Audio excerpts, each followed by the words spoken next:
도시업과 함께하는 시방문화야 놀자. 오늘은 35번째 시간이고요. 저번 주와 마찬가지로 정호승 시인 편으로 이어갑니다. 시인은 어느 강연에서 인생에 그늘이 없고 햇볕만 있다면 곧 사막이 될 것이라며 고통의 가치를 소중하게 생각하자고 말했는데요. 여기에 유명한 시인의 일화가 있지요. 어느 봄날 시인이 외출을 했답니다. 거리에서 시각장애인이 구걸을 하고 있었는데 바구니 안에 돈이 별로 없었다고 합니다. 바구니에 붙은 글귀는 나는 태어나면서부터 맹인이었습니다. 시인은 그 글귀를 나는 봄이 와도 꽃을 보지 못합니다 라고 고쳐줬더니 지나가는 사람들이 발길을 멈추고 바구니에는 돈이 쌓이기 시작했다고 합니다. 시인은 직설적 호소가 아니라 은유로 된 시가 사람 마음을 움직인다면서 기업도 마찬가지다. 시를 알면 고객 마음을 열 수 있다고 말했습니다. 맞는 말이지요. 또 그는 시의 은유가 많을수록 사회는 부드럽고 따뜻해진다고 강조하면서 하나의 예를 들었는데요. 그것은 남자 화장실 벽에 씌어진 남자들이 흘리지 말아야 할 것은 눈물만은 아니다 라는 글귀를 예로 들면서 만약 소변을 흘리지 마라 정조준하라 라고 씌어 있었다면 그리 유쾌하지 않았을 것입니다. 직설적이고 공격적인 표현을 쓰면 사회가 거칠어져요 라고 말했습니다. 사람 마음을 움직이는 것은 은유로 된 시라는 말 명심해야겠습니다. 시를 알면 삶이 깊어진다는 시인의 시 한 편 낭송으로 들어보고 이야기 계속하겠습니다. 시인의 내가 사랑하는 사람을 부산시 낭송협회 배경옥 낭송가의 목소리로 들어봅니다.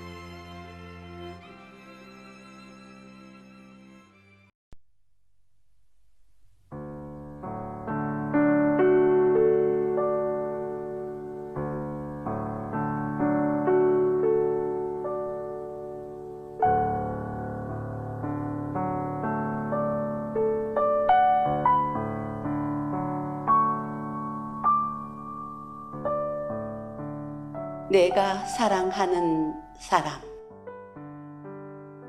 정호승. 나는 그늘이 없는 사람을 사랑하지 않는다. 나는 그늘을 사랑하지 않는 사람을 사랑하지 않는다. 나는 한 그루 나무에 그늘이 된 사람을 사랑한다. 햇빛도 그늘이 있어야 맑고 눈이 부시다. 나무 그늘에 앉아 나뭇잎 사이로 반짝이는 햇살을 바라보면 세상은 그 얼마나 아름다운가. 나는 눈물이 없는 사람을 사랑하지 않는다. 나는 눈물을 사랑하지 않는 사람을 사랑하지 않는다. 나는 한 방울 눈물이 된 사람을 사랑한다. 기쁨도 눈물이 없으면 기쁨이 아니다. 사랑도 눈물 없는 사랑이 어디 있는가.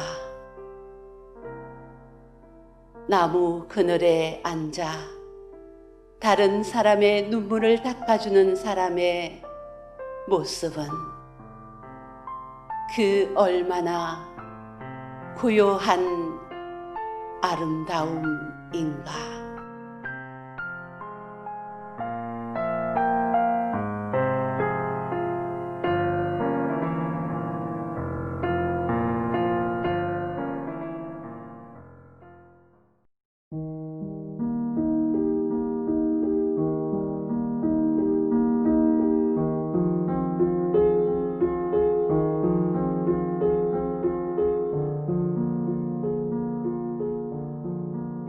고단한 시대를 살고 있는 우리에게 위안을 주는 시, 그런 시를 표현하면서 살라고 조언하는 시인은 내가 사랑하는 사람 등을 들려주면서 시의 힘을 이야기했습니다.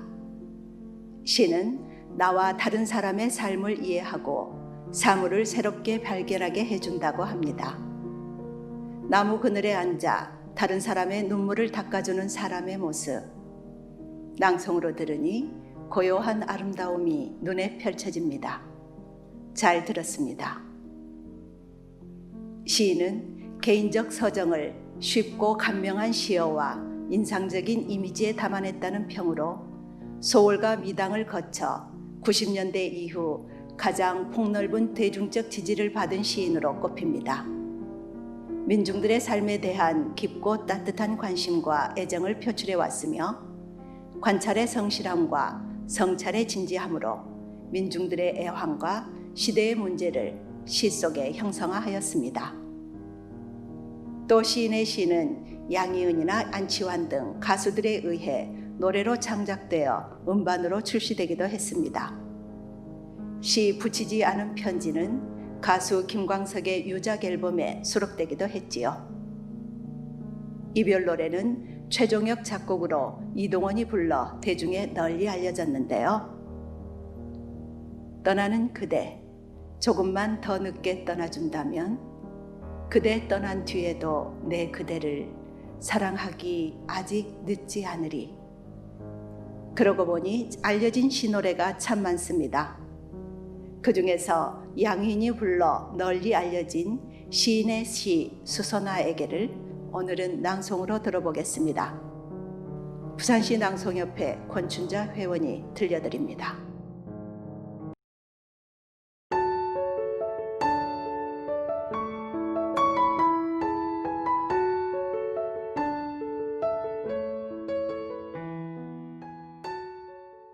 수선화에게. 정호승.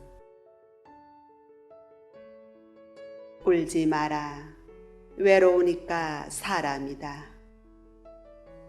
살아간다는 것은 외로움을 견디는 일이다.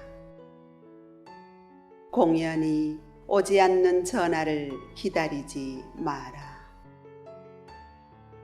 눈이 오면 눈길을 걸어가고 비가 오면 빗길을 걸어가라. 갈대숲에서 가슴 검은 도요새도 너를 보고 있다. 가끔은 하느님도 외로워서 눈물을 흘리신다.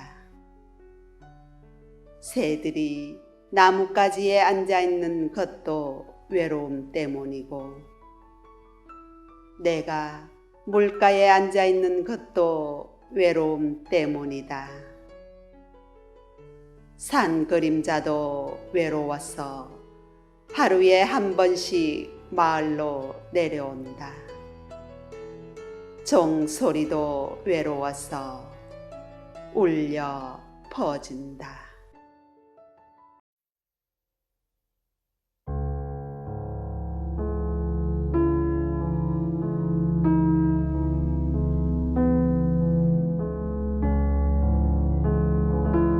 수선화에게는 인간의 본질인 외로움을 표현한 시입니다. 울지 마라, 외로우니까 사람이다.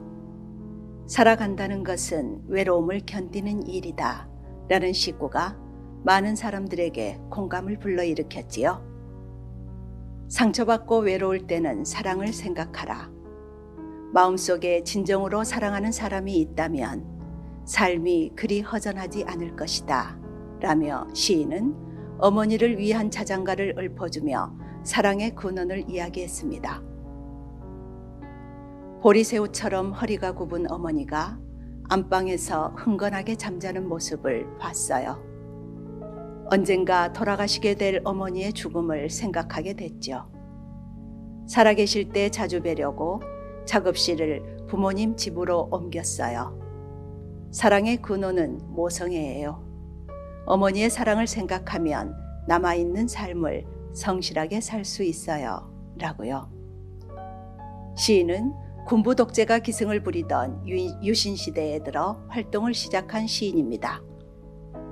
정치적 억압과 부자유, 폭력과 불평등의 어두운 시대를 통과하며 그가 눈여겨본 것은 민중의 불행과 고통이지요. 민중이 감당해야 하는 많은 불행과 고통에 뿌리는 슬픔이지만, 그러나 시인에게 슬픔은 나약한 사람의 정서가 아니라 그 슬픔 속에는 칼이 숨어 있습니다.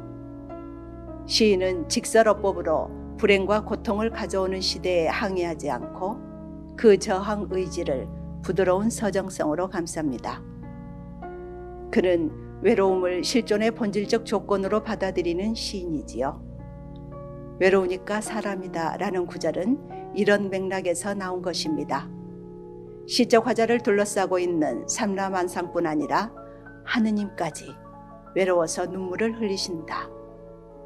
슬픔과 외로움은 시인의 시적 상상력을 자극하는 근원적 정서라고 할 수 있습니다.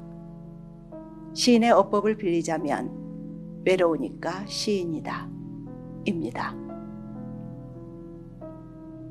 이제 두 번에 걸쳐 알아본 정호승 시인편을 마무리할 시간인데요. 짧고 간단한 시이지만 탁월한 비유법으로 깊은 인상을 남기는 작품이 있습니다. 시인의 풍경달다인데요. 시인은 사랑하는 그대의 마음에 풍경을 달고 자신은 바람이 되어 그 풍경을 흔들고 싶다고 색다르게 표현한 시. 그대의 가슴에 하필 풍경을 다른 것은 그대를 향한 화자의 마음이 풍경 소리처럼 은은하면서도 청명하고 긴 여운을 남기는 사랑이라고 생각하기 때문일 것입니다.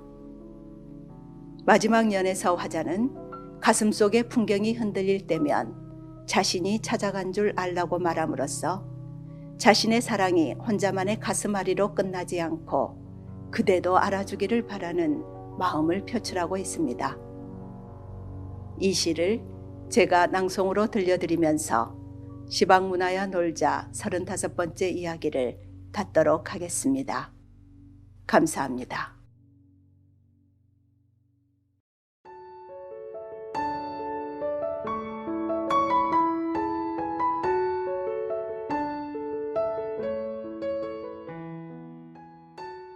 풍경 달다. 정호승. 온주사 와불림 뵙고 돌아오는 길에 그대 가슴의 처마 끝에 풍경을 달고 돌아왔다. 먼 데서 바람 불어와 풍경 소리 들리면 보고 싶은 내 마음이 찾아간 줄 알아라.